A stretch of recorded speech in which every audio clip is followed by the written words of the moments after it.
ఇక రాష్ట్రంలో సంచలనం సృష్టించిన మీర్పేట్ మాధవి హత్య కేసులో మరో కోణం వెలుగు చూస్తోంది.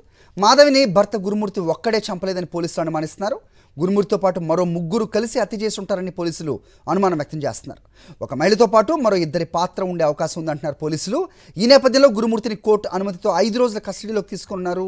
ఈ కేసులో ఇప్పటికే గురుమూర్తి కుటుంబ సభ్యులను ప్రశ్నించారు. అవసరమైతే గురుమూర్తికి పాలిగ్రాఫ్ టెస్ట్ నిర్వహించేందుకు పోలీసులు ప్రయత్నాలు చేస్తున్నారు. మరిన్ని అప్డేట్స్ మా కరెస్పాండెంట్ సాయి కిరణ్ అడిగి తెలుసుకుందాం. సాయి కిరణ్ చెప్పండి. అయితే గురుమూర్తి ఇంటి దగ్గర సీసీ కెమెరాలు చాలా స్పష్టంగా కనిపిస్తున్నాయి. ఆయన 3-4 సార్లు బయటకు వెళ్ళి వచ్చాడు ఈ ఉదంతం జరిగిన టైంలో అని కూడా పోలీసులు తెలిపిన నేపథ్యం కూడా మనం చూసాం.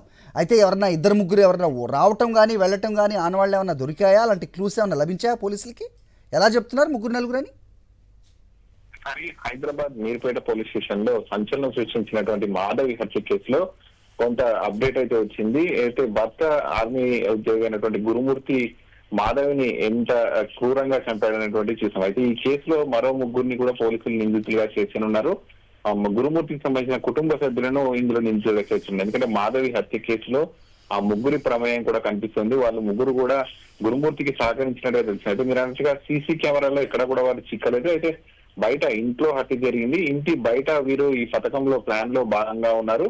అయితే ఇంట్లో మాధవిని భార్యను అత్యంత క్రూరంగా ముక్కలుగా చేసి పొయ్యి మీద ఉడికించి ఏ విధంగా అయితే మానవాళ్ళు లేకుండా చేశాడో, అయితే ఈ ప్లాన్ లో భాగంగా ఆ ముగ్గురు కూడా ఉన్నారు. అందులో గురుమూర్తి తల్లి తండ్రితో పాటు సోదరి కూడా ఉన్నట్టయితే తెలుస్తుంది. మరి వారిని కూడా నిందితులుగా చేర్చగలన్నారు. ప్రస్తుతానికైతే 5 రోజుల కస్టడీకి పోలీసులు గురుమూర్తిని తీసుకున్నారు. 5 రోజులు విచారిస్తున్నారు, సీఎండీ కస్టడీ చేస్తున్నారు.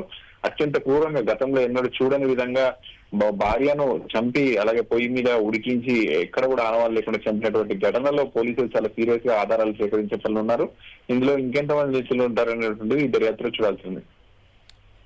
రైట్. అయితే ఇద్దరు ముగ్గురు వ్యక్తులు ఎవరై ఉండొచ్చు అని అనుమానిస్తున్నారు సాయి కిరణ్?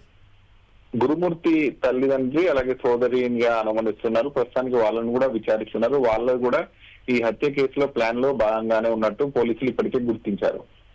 ఓకే సాయి కిరణ్.